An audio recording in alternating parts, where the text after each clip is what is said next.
magandang buhay! Ako po si Miara, 5 taong gulang. Nag-aaral po ako sa Gloria Central School. Ang guro ko po ay si Madam Mary Ann L. Marquez. Mahilig ba kayo maglaro? Alam niyo ba kung paano maglaro ng tago-taguan? Pero hindi tayo ngayon maglalaro ng tago-taguan dahil oras ng kwentuhan! Oras na ng kwentuhan, kwentuhan, kwentuhan. Oras na ng kwentuhan, handa na akong makinig. Ang ating kwento ay may pamagat na si Pilong Patago-Tago. Inisulat ni Christine Canon, ginuhit ni Leo Alvarado. Ginawang libro ng Adar House. Simulan na natin. Halina, pakinggan niyo ako. Isang araw may naghahanap kay Pilo. Pilo! Pilo! Nasaan ka ba nagtatago? Pilo! Pilo! Pumasok ka na sa bahay at magligo ka na, anak. Kanina ka pa naglalaro sa labas Ang sigaw ng nanay. At biglang may narinig si nanay na, Bulaga! Hindi niyo po ako nakita, nanay. Nandito lang po ako. Nakatayo ng tuwid sa likodan ng poste. Ha ha ha ha ha!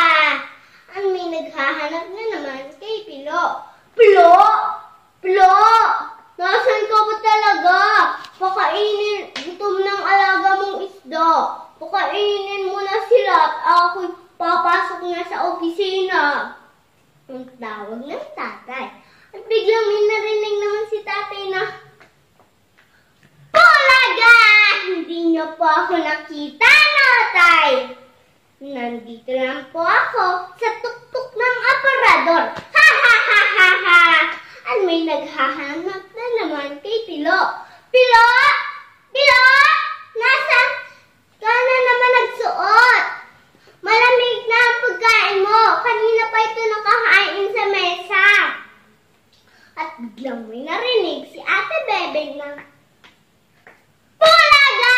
Hindi mo ako nakita, no? Nandito lang ako sa tambak na labada. Ha ha ha ha ha! At may naghahanap na naman kay Pilo. Pilo! Pilo! Nasaan ka ba talaga? Kailangan na natin umalis. Nariyan ang tricycle sa ibaba. Mahuhuli na naman tayo sa eskwela. Sige ka. At biglang may narinig si Kuya Reyna. Bulaga! Hindi mo ako nakita, no? Nandito lang ako sa gilid ng kama. Ha ha ha ha ha! Dumating na sila galing sa eskwela. May naghahanap na naman kay Pilo. Pilo! Pilo! Alis tayo at bibili tayo ng pantalon mo, anak, sa palengke.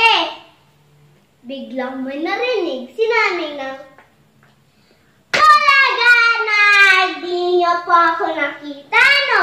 Nandito lang po ako, nakasiksik sa gitna ng aking mga laruan. Ha ha ha ha ha! Nakarating na sila sa palengke. Hinahanap na naman si Pilo. Pilo! Pilo! Nakapili na ako ng pantalon mo. Isuot mo kung kasya sa iyo. Pilo! Pilo! Nasaan ka ba talaga? Nag-aalala ako. Ang sabi naman ni Pilo, bakit kaya hindi pa ako nakahanap ni Inay? Ang tagal ko na dito. Nakakangalay na. 1 oras na ako dito nakayuko. O sige na nga, aalis na ako sa pagtataguan kong mga damit, hinanap niya ng hinanap ang kanyang nanay. Inay!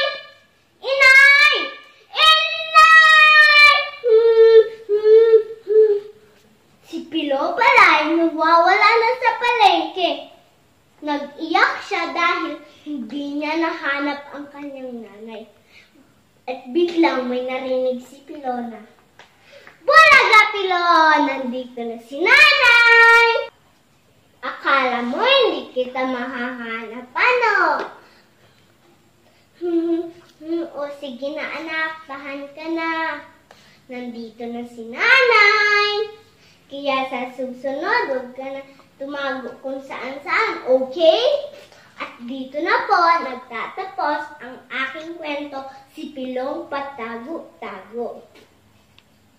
Sana ay nagustuhan ninyo at may napulot kayong aral. Muli ako po si Yara Leven M. Di Mayuga, nag-iiwan ng isang paalala na hindi sa lahat pagkakataon ay kailangan natin maglaro. May mga bagay na hindi natin pwedeng gawing biro. Hanggang sa muli.